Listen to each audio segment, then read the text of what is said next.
Long ago, when the earth was still young and the desert winds told ancient stories, there lived two men who loved each other deeply like brothers, Abraham and his nephew Lot. They had journeyed together for many years, trusting in Jehovah and settling wherever he guided them. As time passed, Jehovah blessed both men richly. Their flocks of sheep grew like waves on a golden field. Their herds of cattle and camels increased until the land around them began to feel small. Soon, Abraham's servants and Lot's servants were arguing over water, grass, and grazing space. Abraham, who always chose peace over quarrel, called Lot gently one evening under the shade of a large tree.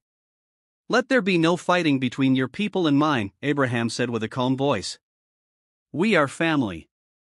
The land is wide before us, choose the part you want, and I will go the opposite way." Lot lifted his eyes and looked toward the plains of Sodom and Gomorrah.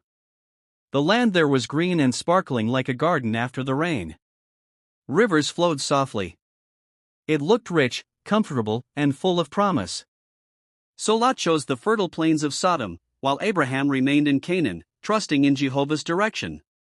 At first, everything seemed perfect for Lot. His animals grew healthy, and his household became strong. But there was something troubling about Sodom. The people there did not listen to Jehovah, and their hearts were full of wickedness. Lot tried to live righteously among them, raising his daughters and managing his house, even though the city around him was filled with wrongdoing. Sometimes he wished he had chosen differently, but life had already rooted him there. One quiet evening, two angels sent from Jehovah arrived in Sodom disguised as travelers. Lot saw them at the city gate and immediately bowed respectfully. "Please, come and stay in my home for the night," he insisted. Lot cared for them, served them food, and protected them. When morning was near, the angels revealed the reason for their visit. Their voices were firm but full of mercy. "Lot, take your family and leave this place at once. The cries of wickedness from this city have reached God. He will destroy Sodom.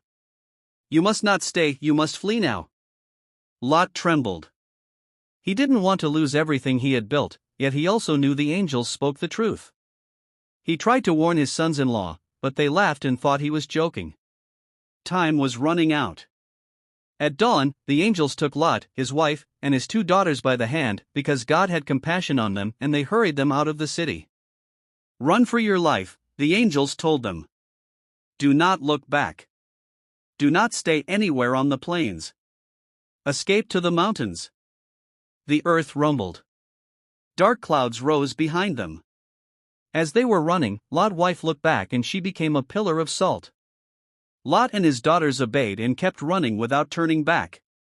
God protected Lot because even in a sinful place, he tried to do what was right and showed kindness to those God sent.